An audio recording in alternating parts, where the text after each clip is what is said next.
आज हम एक कहानी पर बात करने वाले हैं। रवि, भोला और छाया का झगड़ा। अब सुनने में तो ये कहानी बड़ी सीधी सादी लगती है ना, एक मामूली सा झगड़ा। लेकिन ये दिखाती है कि कैसे हम इंसान कभी कभी असल चीज को छोड़कर बस उसकी परछाई के पीछे भागने लगते हैं। तो कहानी शुरू होती है भारत की किसी तपती धूप से भरी धरती पर। सोचिए, सूरज एकदम सिर पर है और यही जो चिलचिलाती गर्मी और थकान है ना, बस यही वो माहौल बना देती है जहां एक जरा सी बात भी एक बड़े झगड़े की वजह बन सकती है। तो इस गरम सफर पर हमारे दो मेन कैरेक्टर्स हैं जो इस पूरी कहानी के आप कह सकते हैं दिल में है। रवि और उसका वफादार गधा। एक तरफ है रवि जो एक व्यापारी है और दूसरी तरफ है भोला, एक मजबूत गधा। लेकिन भोला सिर्फ एक जानवर नहीं है, वो रवि की रोजी रोटी है, उसके सफर का भरोसेमंद साथी है। मतलब उनका रिश्ता सिर्फ मालिक और जानवर वाला नहीं था, वो एक दूसरे पर निर्भर थे। और बस यहीं से कहानी में असली मोड़ आता है। उस दिन की जो दोपहर थी ना, उसकी गर्मी सिर्फ मौसम में नहीं थी, वो एक ऐसी हालत पैदा कर रही थी जहां सब्र का बांध टूट रहा था। और बस थोड़ा सा आराम, उस वक्त ये जरूरत किसी भी चीज से ज्यादा बड़ी लग रही थी। और इसी आराम की तलाश में कहानी के बीच में आता है एक बड़ा ही अजीब झगड़ा।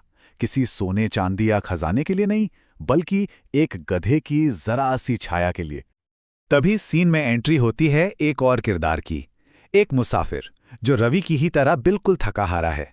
उसे कोई कीमती चीज नहीं चाहिए, उसे बस भोला की जमीन पर पड़ती वो छोटी सी परछाई दिखती है।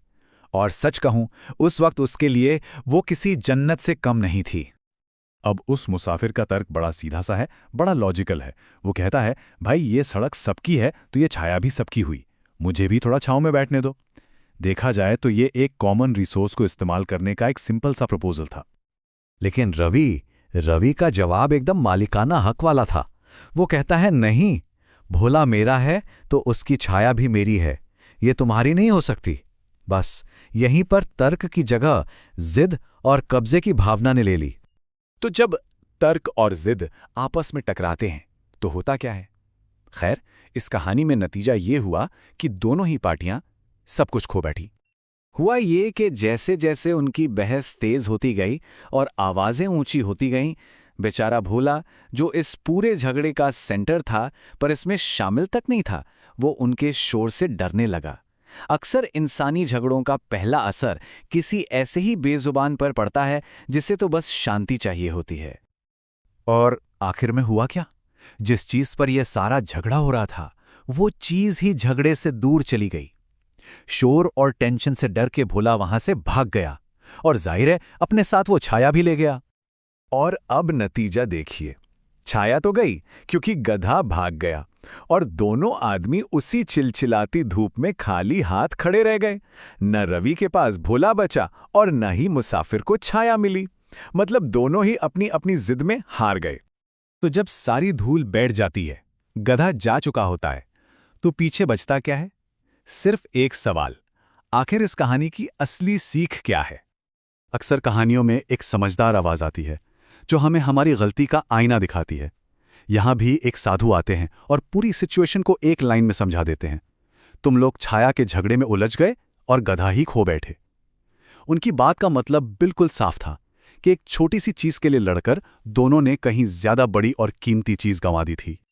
तो इस पूरी कहानी का निचोड़ क्या निकला? ये हमें एक बहुत जरूरी बात सिखाती है कि जब हम चीजें बांटते हैं तो खुशी सबको मिलती है, लेकिन लालच और जिद से तो अक्सर अपना ही नुकसान होता है। रवि और उस मुसाफिर ने यह सबक सीखा, पर इसकी एक बहुत बड़ी कीमत चुकाकर। और आखिर में ये कहानी हमें एक सवाल के साथ छोड़ जाती है। ये सवाल सिर्फ रवि और उस मुसाफिर के लिए नहीं, बल्कि हम सबके लिए है। हम कितनी बार असलियत और परछाई के बीच का फर्क भूल जाते हैं? ज्यादा कीमती क्या था, गधा या उसकी छाया? इसका जवाब शायद हमारे रोज के कई फैसलों में छिपा है।